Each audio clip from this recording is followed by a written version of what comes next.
V naši rubriki Priporočamo pa boste danes dobili nasvet, kako pravilno uporabljati čopasto ščetko.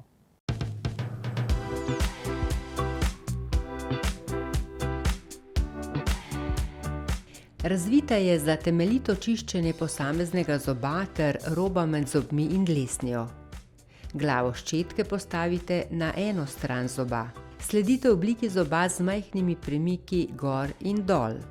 Nežno ob robu dlesni, z majhnimi gibi gor in dol.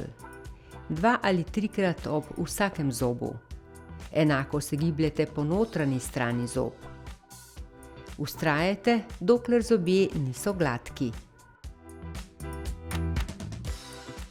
Odlična pri težko dostopnih mestih.